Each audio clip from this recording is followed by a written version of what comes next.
Praise the lord. దేవునికి మహిమ కలుగును గాక. అందరూ బాగున్నారా? ఈరోజు దేవుడు మనకిచ్చిన వాగ్దానము రండి కలిసి ధ్యానించుకుందాం.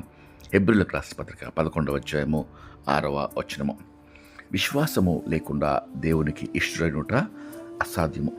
దేవుని యుద్ధకు వచ్చేవాడు ఆయన ఉన్నాడనియు తన్ను వెతుకు వారికి ఫలము దయచేవాడనియు నమ్మవలను కదా. ప్రియమైన దేవుని బిడ్డలారా, శ్రేష్టమైన వాగ్దానము పరలోకపు తండ్రి రోజు మనకు అనుగ్రహిస్తున్నాడు. విశ్వాసము లేకుండా దేవునికి ఇష్టడై ఉండలేము. ఈరోజు మన విశ్వాసాన్ని మనం పరీక్షించుకోవాలి. నిజమే, దేవుడు ఉన్నాడు అనియో తన్ను వెతుకు వారందరికీ ఫలము దయచేయువాడనియో మనము నమ్మాలి. కేవలము ప్రార్థించి దేవుడు సహాయం చేస్తాడు అని మన సొంత ప్రయత్నాలు మనం చేస్తూ, మన సొంత చింతనలో, మన సొంత ఆరాటము అలసటలో పరిగెడుతూ ఉంటే ఏది లాభం లేదు.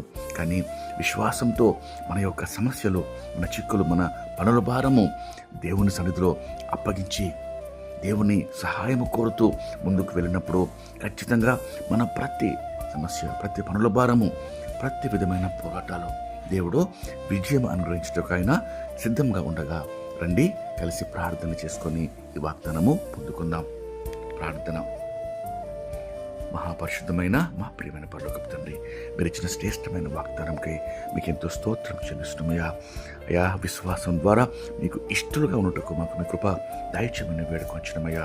ప్రభా, నిజమే తండ్రి, మీరు ఉన్నారనియు మిమ్మల్ని వెతికి వారందరికీ ప్రభా మీరు సమీపంగా ఉండి ఫలము దయచేవారనియు ప్రభా హృదయపూర్వకంగా మేము నమ్మునట్లు ప్రభా ఇది ముందు ప్రార్థనలు ఏకీపించిన ప్రతి ఒక్కరు తండ్రి కేవలం తండ్రి విశ్వాసమని చెప్పుకొనక తండ్రి ఆ విశ్వాసానికి తగిన ప్రభా క్రియలను ప్రభా తగిన విశ్వాస జీవితాన్ని ప్రభా బిడ్డలకు అనుగ్రహించమని, దాని ద్వారా ప్రభా విశ్వాసం ద్వారా గొప్ప కార్యాలు ప్రభా అయా చూచుటకు వాటిని చేయుటకు నీ కృప మాకు దయచేయమని నీకే మహిమ చెల్లిస్తూ యేసుక్రీస్తు నామములో వేడుకొంచు ప్రార్థిస్తున్నాం తండ్రి.